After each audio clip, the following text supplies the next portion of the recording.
जय हिंद दोस्तों, उम्मीद करता हूं कि आप सब लोग बेहतर होंगे। स्वागत है आप सभी का एससीएस एकेडमी के यूट्यूब चैनल पर। दोस्तों, इस लेक्चर श्रृंखला में हम लोग बात करने वाले हैं एमपीपीएससी प्रीलिम्स 2023 की तैयारी की। इस लेक्चर में हम एमपीपीएससी प्रीलिम्स के सिलेबस के 10वें यूनिट में मौजूद समस्त संस्थाओं से संबंधित प्रश्नों को डिस्कस कर रहे हैं और इस लेक्चर श्रृंखला का ये हमारा 5वां लेक्चर है, जिसमें हम आज बात करेंगे नीति आयोग के बारे में। अगर हम बात करें दोस्तों नीति आयोग की, तो हमारे देश में एक थिंक टैंक के तौर पर, एक इम्पॉर्टेंट संस्था के तौर पर नीति आयोग मौजूद है और कहीं ना कहीं हम इसे करंट से जोड़ें तो G20 जो हाल ही में भारत में हुआ, भारत ने इस दुनिया में पहली बार ऐसा देखा गया कि इतने भव्य तरीके से G20 का आयोजन किया और पूरी दुनिया के लिए एक मिसाल कायम की। एक सफलतम G20 का कहीं ना कहीं जब भारत में आयोजन किया गया तो उसमें नीति आयोग का भी इम्पोर्टेंट योगदान रहा है। इन सब चीज़ों के बारे में आज के इस लेक्चर में हम डिटेल में डिस्कशन करने वाले हैं। ठीक है, तो सबसे पहला क्वेश्चन देखते हैं हम आज के इस लेक्चर का। प्रश्न पहला है कि नीति आयोग है, नीति आयोग किस प्रकार की संस्था है। जब हम संस्थाओं की बात करते हैं दोस्तों, तो हमारे सामने आता है कि कुछ संस्थाएं संवैधानिक संस्था होती हैं। वे संस्थाएं जिसका उल्लेख संविधान के किसी न किसी आर्टिकल में होता है। जैसे हम बात करते हैं कि 280 नंबर का जो आर्टिकल है संविधान का, इसमें आपको वित्त आयोग जो है इसके बारे में व्यवस्था मिलती है। ठीक इसी प्रकार से हम देखते हैं कि आर्टिकल नंबर 315, जिसमें आपको यूपीएससी हो या स्टेट पीएससी हो, इन सब के बारे में कहीं ना कहीं व्यवस्था देखने को मिलती है। जैसे आप जाएंगे आर्टिकल 324 में, वहाँ आपको इलेक्शन कमीशन के बारे में व्यवस्था देखने को मिलती है। तो ये सभी संस्थाएं जो होती हैं ये संवैधानिक संस्थाएं हैं। वैधानिक संस्थाएं या सांविधिक संस्थाएं हम उन संस्थाओं को कहते हैं दोस्तों जिनका उल्लेख संविधान में नहीं है, लेकिन संसद के द्वारा कानून बनाकर, संसद के द्वारा कानून बनाकर जिन संस्थाओं का निर्माण करेंगे आप, उन्हें आप इस प्रकार की संस्था का नाम दे सकते हैं। जैसे कि हम बात करें महिला आयोग है। अब महिला आयोग की हम बात करें, बाल आयोग की हम बात करें, तो ये ऐसे आयोग हैं जिनका उल्लेख संविधान में नहीं है, लेकिन ये संविधान के आदर्शों के अनुरूप हैं। जिस प्रकार से संविधान में आदर्श में कहा गया है महिलाओं की व्यवस्था को लेकर बातें, तो वहीं उनको देखते हुए ही संसद ने 1990 में महिला आयोग अधिनियम पास करके इसके लिए एक आयोग बनाया था। अब इसके बाद हम देखें दोस्तों संविधानेतर निकाय। भाई ऐसे निकाय जो ना तो वैधानिक हैं ना संवैधानिक हैं, उन निकायों के तहत हम देखें तो हमें देखने को मिलता है नीति आयोग। तो नीति आयोग किस प्रकार की संस्था है? संविधानेतर निकाय है। याद रखिए, नीति आयोग की स्थापना जो है वो 1 जनवरी 2015 को हुई थी। अब 1 जनवरी 2015 को जब नीति आयोग की स्थापना हुई थी दोस्तों, तो इसमें एक इम्पॉर्टेंट चीज़ आप याद रखेंगे कि नीति आयोग की स्थापना जो हुई थी वो किसकी जगह पर हुई थी, तो याद रखना योजना आयोग की जगह पर। पहले संस्था हुआ करती थी योजना आयोग। अब योजना आयोग जो है वो एक पुरानी संस्था थी, आज़ादी के बाद उस समय बनाई गई संस्था थी। एक ऐसी संस्था थी जो काम कहीं ना कहीं परामर्शदात्री के तौर पर ही करती थी, नीतियों में कहीं ना कहीं एक इम्पॉर्टेंट रोल प्ले करती थी।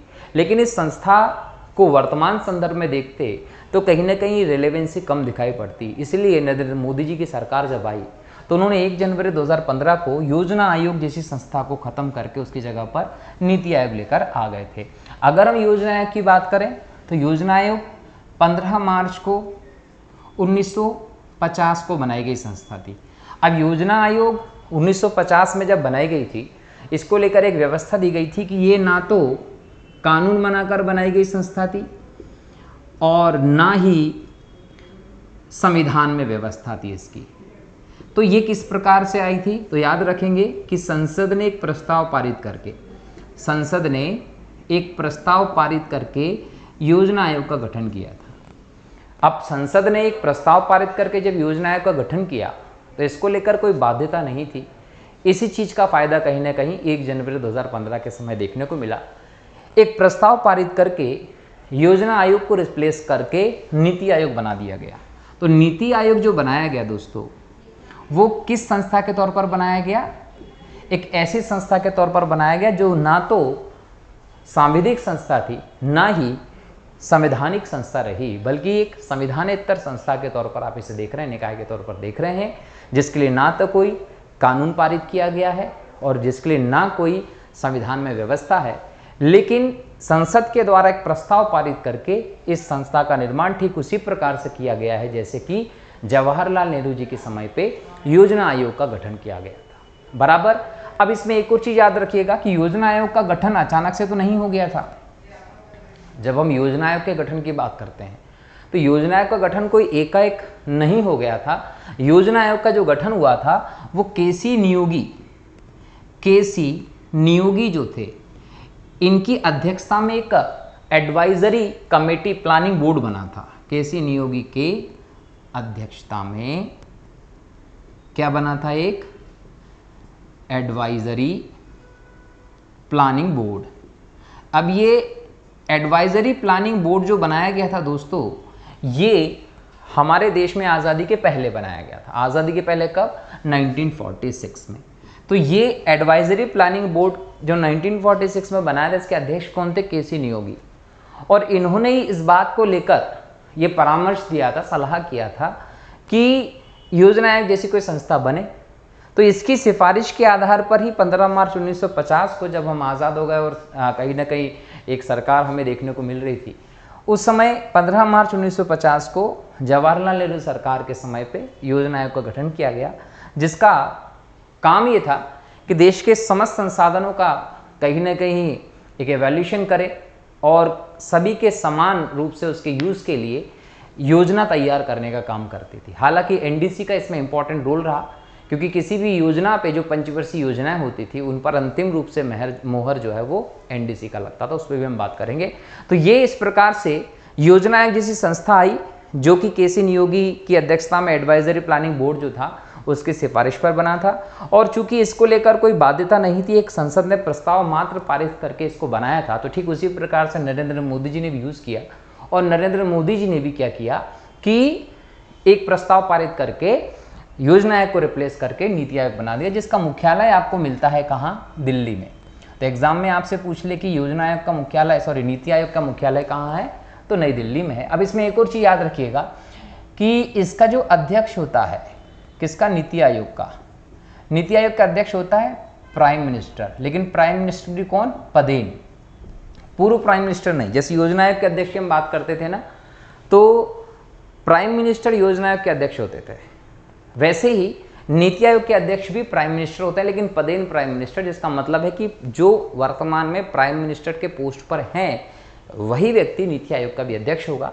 इसके अलावा यहाँ पर एक व्यक्ति होता है जो प्रधानमंत्री के द्वारा नियुक्त किया जाता है, वो कैबिनेट स्तर के मंत्री का दर्जा प्राप्त होता है, उपाध्यक्ष होता है जो इसका।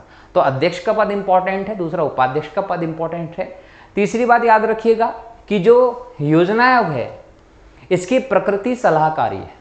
योजना आयोग की प्रकृति सलाहकारी है, मतलब ये कि ये सलाह देने वाला एक काम है, थिंक टैंक के तौर पर सरकार के लिए काम करता है, लेकिन इसकी प्रकृति कैसी है? सलाहकारी है।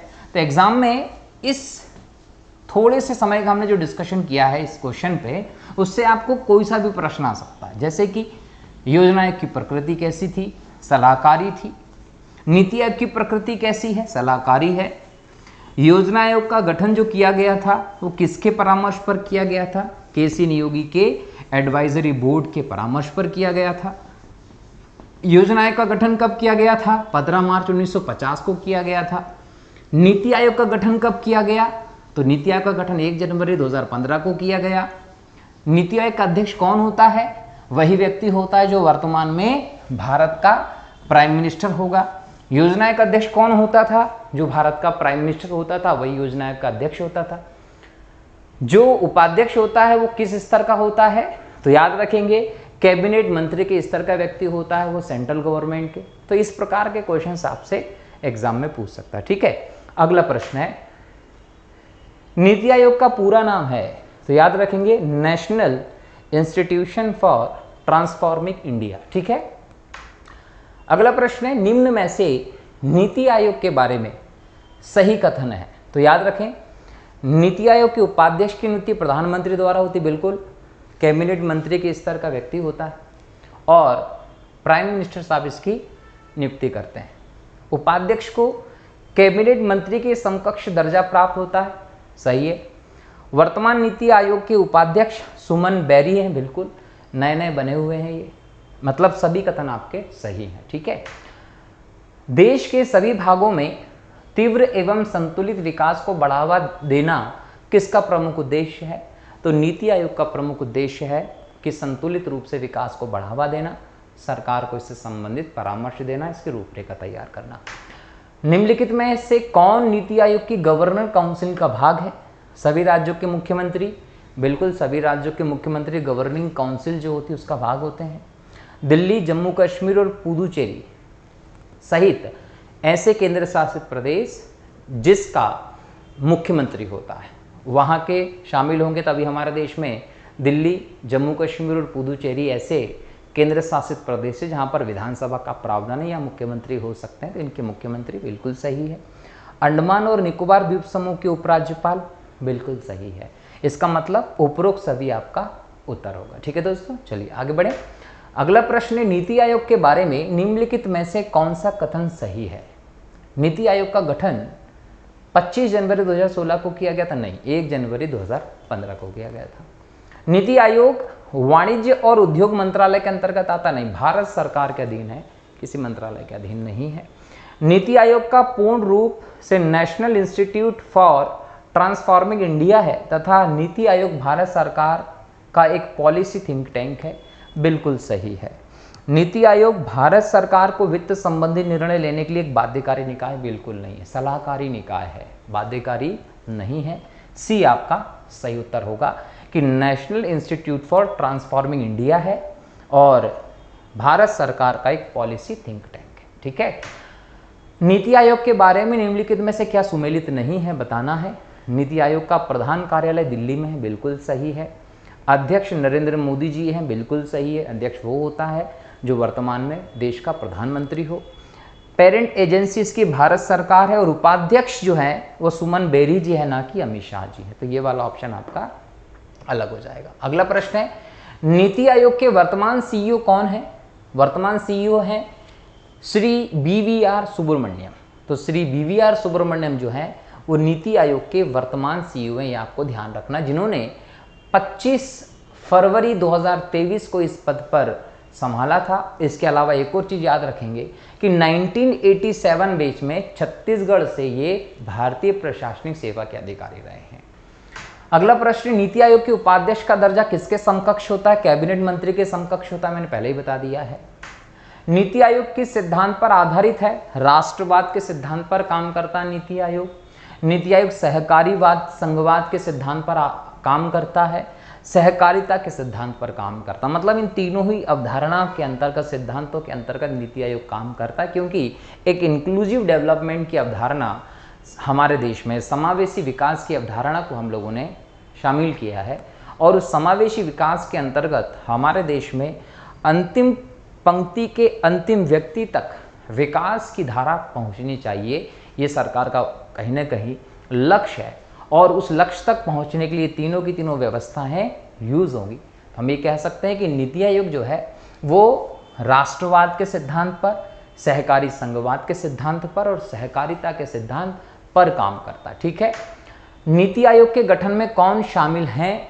जब नीति आयोग के गठन की हम बात करते हैं दोस्तों, इसमें भारत के प्रधानमंत्री शामिल हैं, शासी एवं क्षेत्रीय परिषद शामिल है, इसमें कुछ विशिष्ट आमंत्रित सदस्य भी शामिल होते हैं। ठीक है, इसका मतलब ये कि सभी लोग इसमें शामिल होते हैं। ठीक है, अगला प्रश्न है, नीति आयोग के बारे में निम्न में से कौन सा कथन सही है? 3 कथन है, इनमें से देखना है कौन सा सही है कौन सा गलत है। नीति आयोग का उद्देश्य सतत विकास लक्ष्यों को प्राप्त करना और देश में सहकारी संघवाद को बढ़ावा देना। बिल्कुल, सतत विकास लक्ष्य जो हमने निर्धारित किए हैं उनको अचीव करना नीति आयोग का टारगेट है और साथ ही साथ सहकारी संघवाद को बढ़ावा देना, सबको मिलजुल कर काम करना, इस पर भी ये बल देता है। भारत के प्रधानमंत्री नीति आयोग के पदेन अध्यक्ष होते हैं, बिल्कुल सही है, वर्तमान में नरेंद्र मोदी जी हैं। नीति आयोग में 8 पूर्णकालीन सदस्य होते हैं, ये गलत है क्योंकि नीति आयोग में 5 पूर्णकालिक सदस्य होते हैं। कितने? 5 पूर्णकालिक सदस्य होते हैं।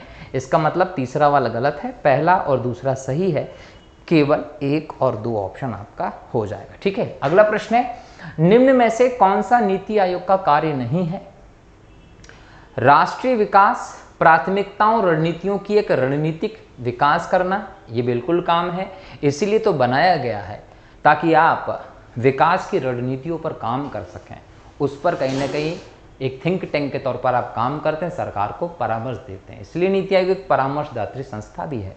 सहकारी संघवाद को बढ़ावा देना, भारत की पंचवर्षीय योजनाओं की अंतिम स्वीकृति देना, ज्ञान, नवाचार और उद्यमशीलता विकसित करने वाली प्रणाली बनाना। देखिए, पंचवर्षीय योजनाओं का कॉन्सेप्ट तो खत्म हो गया हमारे देश में। जब नीति आयोग बना था ना, उस समय से ही देश में ये व्यवस्था भी कर दी गई थी कि पंचवर्षीय योजना जैसी चीज़ें अब देश में खत्म हो, उसकी जगह पर नई व्यवस्था होगी। और इसके तहत आप बोल ही नहीं सकते कि नीति आयोग पंचवर्षीय योजनाओं की अंतिम स्वीकृति देता है। और अगर आप किसी योजना पे अंतिम स्वीकृति की बात भी करते हैं पहले की तरह, तो यहाँ पर एक संस्था देखने को मिलती है, क्या? राष्ट्रीय विकास परिषद।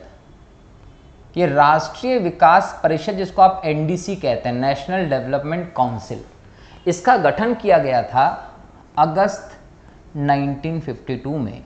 और इसके जो अध्यक्ष होते हैं ना दोस्तों, वो अध्यक्ष भी कौन होते हैं? प्राइम मिनिस्टर ही होते हैं। मतलब प्राइम मिनिस्टर एनडीसी के भी अध्यक्ष होते हैं और प्राइम मिनिस्टर नीति आयोग के भी अध्यक्ष होते हैं। इसके अलावा ध्यान रखिए कि अगस्त 1952 को एनडीसी बनाया गया था। याद रखिए कि ये भी केंद्र सरकार के एक शासकीय आदेश के द्वारा बनाया गया था, ना कि किसी भी प्रकार से। तो शासकीय आदेश के द्वारा बनाई गई संस्था थी। लेकिन हाँ, जब हम बात करते हैं पहले की, जब पंचवर्षीय योजनाएं होती थी, तो पंचवर्षीय योजनाओं को अंतिम स्वीकृति एनडीसी के परामर्श के बाद ही मिलती थी। मतलब एनडीसी की स्वीकृति के साथ ही पंचवर्षीय योजनाओं को अंतिम स्वीकृति मिलती थी, याद रखना है।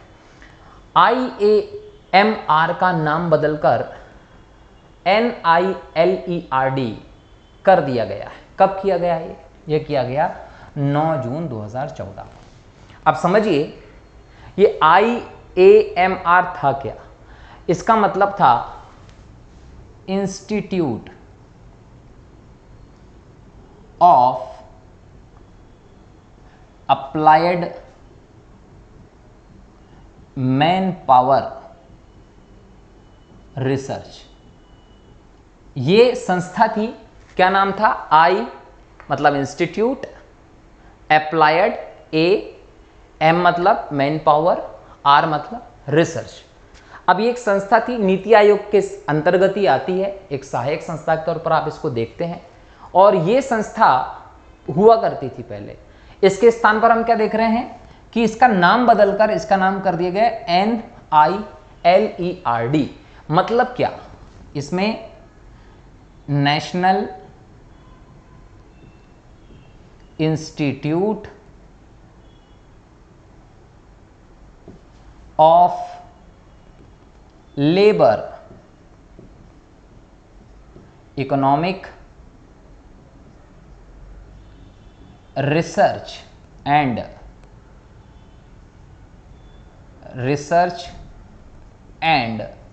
डेवलपमेंट, ये इसका फुल फॉर्म है। तो NILERD का फुल फॉर्म भी लिख लीजिएगा और IAMR का फुल फॉर्म भी लिख लीजिएगा। IAMR को बदलकर NILERD कर दिया गया है।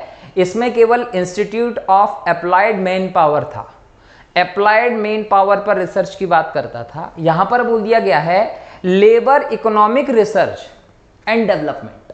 ना केवल इकोनॉमिक रिसर्च करना लेबर पे, बल्कि उसका डेवलपमेंट भी करना है। और ये संस्था क्या काम करती है? कब बनी? 9 जून 2014 को किया। मानव संसाधन की प्रकृति, उसकी विशेषता और उसके उपयोग के बारे में शोध करती है कि भाई हमारे पास जो ह्यूमन रिसोर्सेस हैं वो किस प्रकार के हैं। अब ह्यूमन रिसोर्सेज की जब आपको प्रकृति, नेचर पता चल जाता है, फिर आप उनकी विशेषताओं का पता करते हैं इसी के अंतर्गत। इस प्रकार के और उसके उपयोग के बारे में शोध करके फिर उनको सही तरीके से यूज करते हैं, विकास के मामले में उनको देखा जाता है। ये इसका उद्देश्य है, जो कि 9 जून 2014 को बदला गया था। एक बहुत महत्वपूर्ण बदलाव हमें यह देखने को मिला है। मतलब नीति आयोग जो है वो एकदम से नहीं बता दिया गया है, इससे संबंधित व्यवस्थाओं को क्रमिक तौर पर लेकर आए थे आप। नीति आयोग के उपाध्यक्ष की नियुक्ति कौन करता है? प्रधानमंत्री महोदय नीति आयोग के उपाध्यक्ष की नियुक्ति करते हैं। निम्न में से कौन नीति आयोग की शाखाएं हैं? शोध शाखा रिसर्च के लिए, परामर्शदात्री शाखा है परामर्श के लिए, टीम इंडिया शाखा है इसके अंतर्गत, और उपरोक्त सभी। तो उपरोक्त सभी आएगा। टीम इंडिया शाखा क्या है, याद रखेंगे, टीम इंडिया शाखा प्रत्येक राज्य एवं मंत्रालय के प्रतिनिधि होते हैं। तो टीम इंडिया शाखा में विभिन्न राज्य के एवं विभिन्न मंत्रालयों के प्रतिनिधियों वाली एक व्यवस्था है। ये तीनों की तीनों नीति आयोग की शाखाएं हैं। नीति आयोग में सदस्य होते हैं, एक पूर्णकालिक सदस्य होता है, 2 अंशकालिक सदस्य होते हैं, 5 पूर्णकालिक सदस्य होते हैं, उपरोक्त सभी स्थित है। तो सभी होते हैं क्योंकि एक पूर्णकालिक अध्यक्ष है, प्राइम मिनिस्टर होता है, 2 अंशकालिक सदस्य होते हैं और 5 पूर्णकालिक सदस्य, सभी को मिलाकर नीति आयोग का बनना होता है। नीति आयोग का कार्य है वित्त आवंटन करना, सरकार के फैसले में हस्तक्षेप करना, विपक्ष की भूमिका निभाना, सामाजिक एवं आर्थिक मुद्दों पर सरकार को सलाह देना, क्योंकि एक सलाहकारी संस्था। उत्तर डी आपका सही होगा। नीति आयोग के पदेन सदस्यों की अधिकतम संख्या कितनी होना चाहिए, याद रखिए, जो नीति आयोग के पदेन सदस्यों की अधिकतम संख्या होती है वो 4 होती है, और इनका जो नाम है वो केंद्रीय मंत्री परिषद के लोग होते हैं। ये केंद्रीय मंत्री परिषद के 4 मंत्रियों को प्रधानमंत्री नियुक्त करते हैं, किस तौर पर, पदेन सदस्यों के तौर पर। कितने, 4, अधिकतम 4, इससे ज्यादा नहीं कर सकते। कौन नियुक्त करते हैं, प्राइम मिनिस्टर, केंद्रीय मंत्री परिषद के, ठीक है। नीति आयोग के प्रथम उपाध्यक्ष कौन थे, अरविंद पनगड़िया जी जो थे वो इनके प्रथम उपाध्यक्ष थे नीति आयोग के। जब ये इसको बनाया गया तो लंबे समय तक वो रहे भी, इन्होंने बेहतर काम भी किया। जो उपाध्यक्ष होता है वो कैबिनेट मंत्री के समकक्ष होता है, ये आप लोगों को ध्यान रखना है। नीति आयोग के प्रथम मुख्य कार्यकारी अधिकारी कौन होते थे, इस प्रकार से हमने देखा पदेन सदस्य और इस प्रकार की पूरी व्यवस्था है। इसी में सीईओ का पद भी आता है। श्री खुल्लर जो थे वो नीति आयोग के पहले सीईओ थे, ये आपको ध्यान रखना है।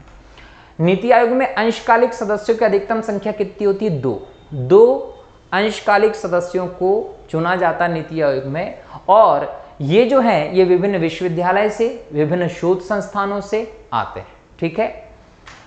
नीति आयोग का मुख्य कार्यकारी अधिकारी सीईओ किसके द्वारा नियुक्त किया जाता है, प्रधानमंत्री के द्वारा नियुक्त किया जाता है। सीईओ जो होता है ये प्रधानमंत्री के द्वारा नियुक्त किया जाता है, और ये भारत सरकार के सचिव स्तर का व्यक्ति होता है। सीईओ जो होता है वो सचिव स्तर का व्यक्ति होता है, याद रखेंगे, भारत सरकार की। नियुक्ति कौन करता है, प्राइम मिनिस्टर।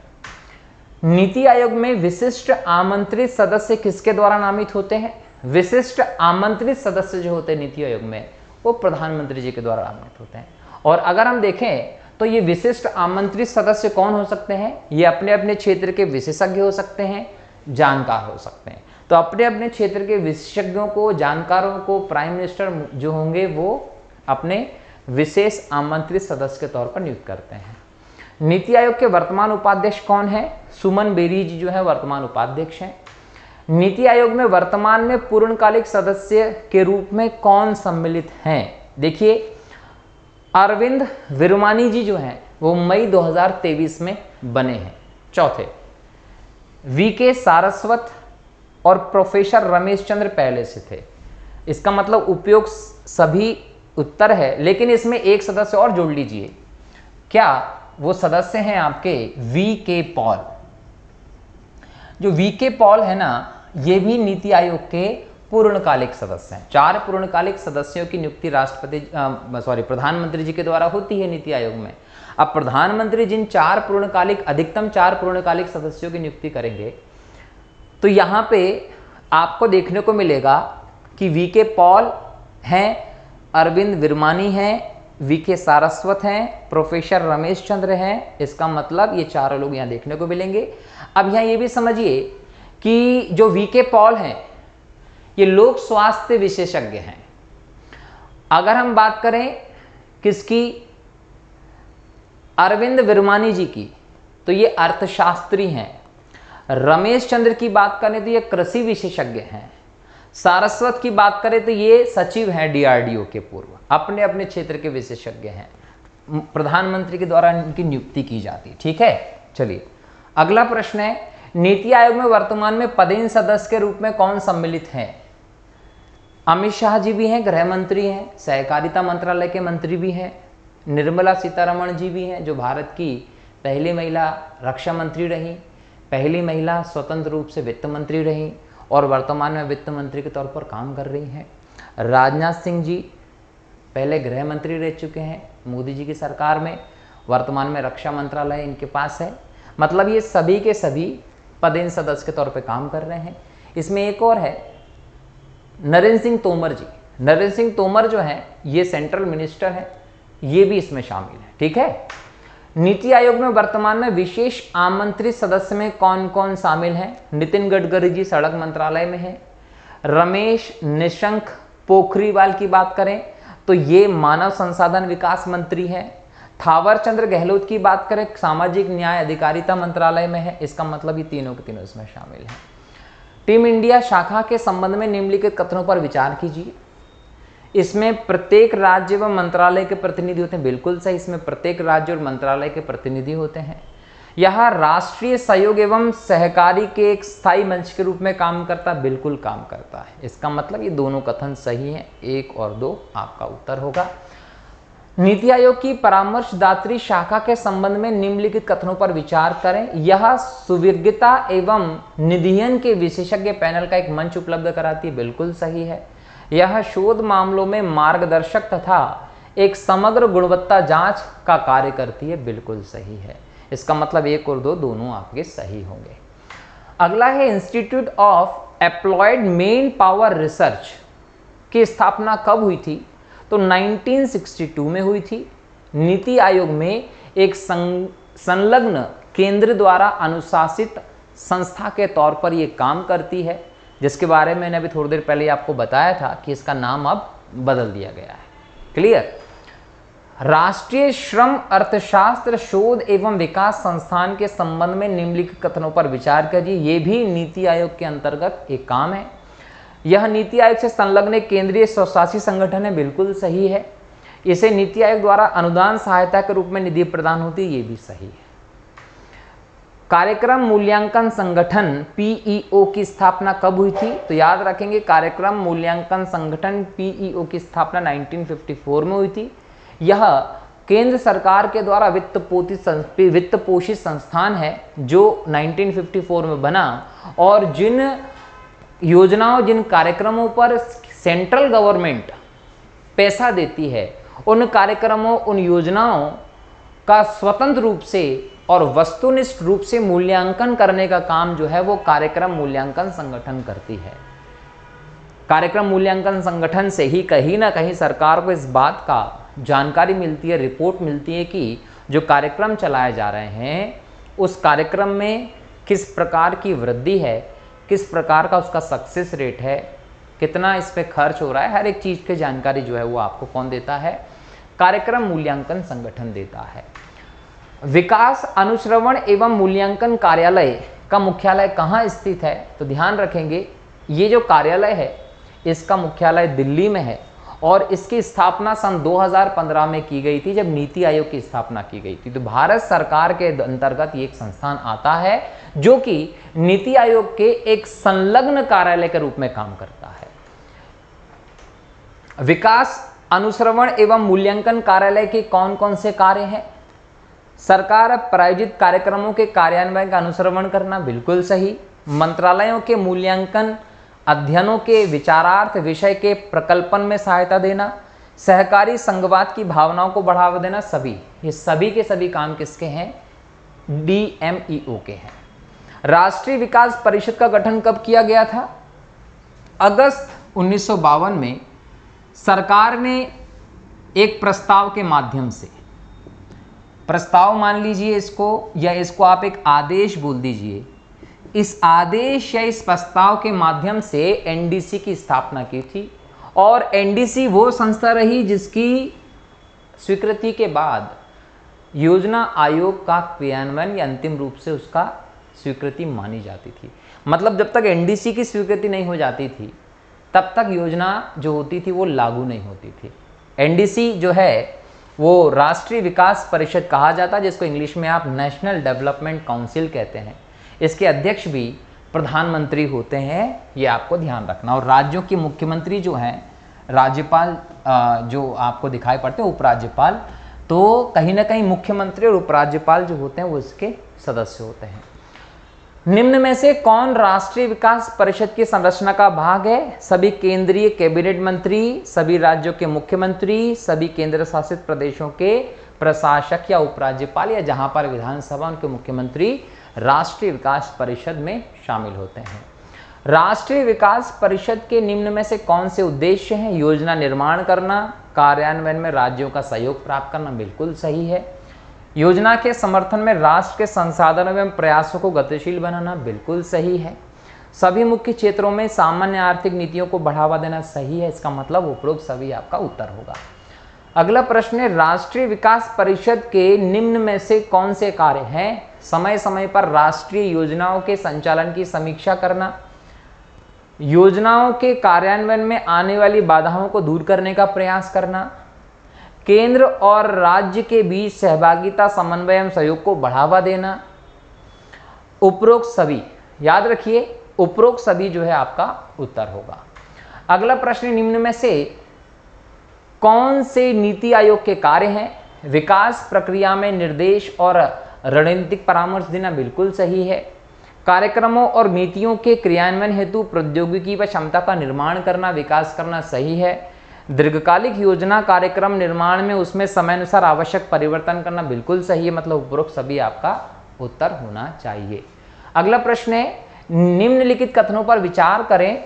नीति आयोग के उपाध्यक्ष को केंद्रीय कैबिनेट मंत्री का दर्जा प्राप्त होता है, बिल्कुल सही है। नीति आयोग के पूर्णकालिक सदस्य राज्य मंत्री के समान दर्जा प्राप्त करते हैं, बिल्कुल सही है। ठीक है, तो ये आपका दोनों कथन सही उत्तर हो जाना है। अगला प्रश्न है, निम्न कथनों पर विचार करें। नीति आयोग संवैधानिक संस्था है जिसके अध्यक्ष प्रधानमंत्री होते हैं।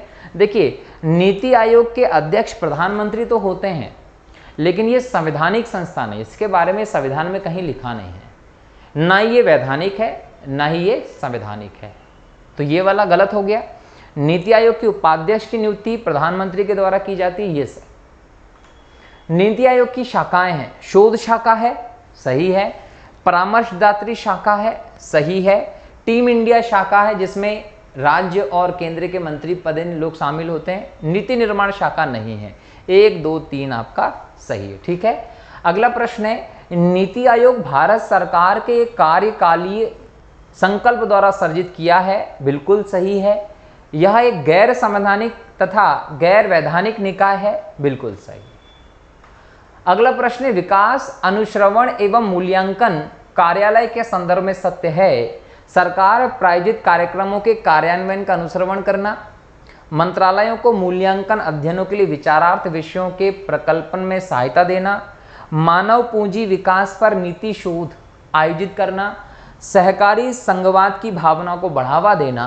1, 2 और 4 सही हैं। ये शोध आयोजित करने का काम ये संस्था नहीं करती। अगला प्रश्न है, नीति आयोग के संदर्भ में सत्य है। यह भारत सरकार की नीति निर्माण का शीर्ष प्रबुद्ध मंडल है जो निदेशकीय व नीतिगत दोनों प्रकार का इनपुट प्रदान करता, बिल्कुल सही है। भारत सरकार के लिए रणनीतिक एवं दीर्घकालीन नीतियों एवं कार्यक्रमों का प्रारूप करवाता, ये भी बिल्कुल सही है नीति आयोग के बारे में। क्लियर। अगला प्रश्न, नीति आयोग के बारे में विचार करें।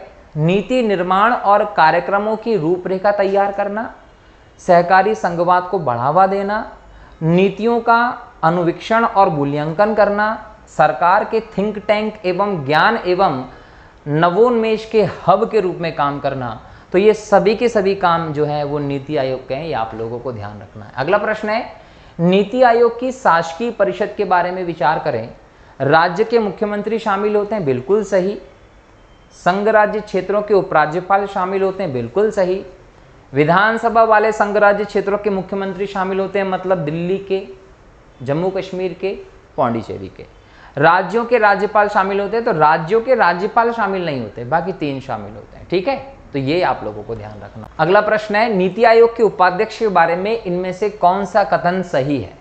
उसकी नियुक्ति राष्ट्रपति के द्वारा की जाती है, नहीं, क्योंकि जो उपाध्यक्ष होता है वो प्रधानमंत्री के द्वारा नियुक्त किया जाता है और कैबिनेट मंत्री का दर्जा इसे प्राप्त होता है। ये भी याद रखें, कैबिनेट मंत्री का दर्जा प्राप्त होगा, मतलब ये सही है। वह कैबिनेट की बैठक में विशेष आमंत्रित सदस्य के रूप में शामिल होगा। देखो, कैबिनेट मंत्री का दर्जा प्राप्त होता है, लेकिन जब जब कैबिनेट की बैठक होगी तो ज़रूरी नहीं है इसे शामिल किया जाए। कैबिनेट की जो बैठक होती है वो भारत सरकार के महत्वपूर्ण निर्णय के लिए होती है, और इसमें महत्वपूर्ण निर्णय जो होते हैं वो लिए जाते हैं जिसके संदर्भ में ये किसी को बताए नहीं जा सकते। जैसे फॉर एग्जांपल अभी हम लें तो संसद में महिलाओं के लिए आरक्षण का मुद्दा आना था, उसके पहले जब कैबिनेट की बैठक होती तो उसके बारे में किसी को पता नहीं चला था। तो कुछ ऐसी चीज़ें होती हैं जिसके बारे में किसी को पता नहीं होता है। तो ऐसे में कैबिनेट की बैठक में सिवाय कैबिनेट स्तर के मंत्रियों को किसी को अनुमति नहीं होती है। वह केंद्रीय मंत्रिमंडल का सदस्य होता है, सही है। वह आयोग का वास्तविक कार्यकारी प्रमुख होता है, सही, ठीक है। तो यहाँ याद रखिएंगे कि ये नीति आयोग के बारे में हम लोगों ने इंपॉर्टेंट बात की। इसको बैठक में आप तभी शामिल कर सकते हैं जब इससे संबंधित कुछ अलग प्रकार की निर्णय लिए जाते हैं, तो वरना इसको अलग रखा जाता है, ठीक है। तो इस प्रकार से दोस्तों हम लोगों ने नीति आयोग से संबंधित कई महत्वपूर्ण प्रश्नों को डिस्कस किया। आशा करता हूं कि आप इन प्रश्नों को जब देखेंगे तो आपको समझ में आएगा कि एग्जाम में नीति आयोग से कैसे प्रश्न आ सकते हैं। चूँकि अभी G20 समिट हुआ है और G20 समिट में नीति आयोग का एक इम्पॉर्टेंट रोल रहा है। अभी हाल ही में देश से 13 करोड़ से ज़्यादा लोग जो हैं वो गरीबी रेखा के बाहर आए हैं, और इसकी जो रिपोर्ट है वो भी नीति आयोग के द्वारा जारी की गई है। और दूसरी बात कि नीति आयोग के जो उपाध्यक्ष हैं वो भी बदले गए हैं, तो करंट का भी मुद्दा है नीति आयोग। तो ऐसे में कहीं ना कहीं अगर हम देखें तो वर्तमान दृष्टि से, करंट अफेयर की दृष्टि से नीति आयोग एक इम्पॉर्टेंट टॉपिक हो जाता है, जहाँ से संभावित है कि प्रश्न आएंगे कम से कम 2 से 3 प्रश्न, ठीक है। तो इसको अच्छे से प्रिपेयर कीजिए ताकि एग्ज़ाम में जैसे यहाँ से आपको प्रश्न देखने को मिले तो वो छूटे ना। डाउट्स और कुछ भी अगर स्थिति होती है तो टेलीग्राम लिंक पे जाकर वहाँ पे आप डायरेक्ट मैसेज कर सकते हैं। बहुत बहुत शुक्रिया, मिलता हूँ अगले लेक्चर में नए टॉपिक के साथ। तब तक के लिए जय हिंद, जय भारत, वंदे मातरम। और हाँ दोस्तों, टाइफाइड से गुजर रहा हूँ, तो प्लीज़ अगर लेक्चर में थोड़ा सा एनर्जी कम दिखे तो इसको लेकर टेंशन में मत आइएगा। जैसे ही इससे बाहर हो जाऊँगा तो दोबारा से उस पुरानी एनर्जी के साथ लेक्चर ले सकूँगा, ठीक है। Thank you.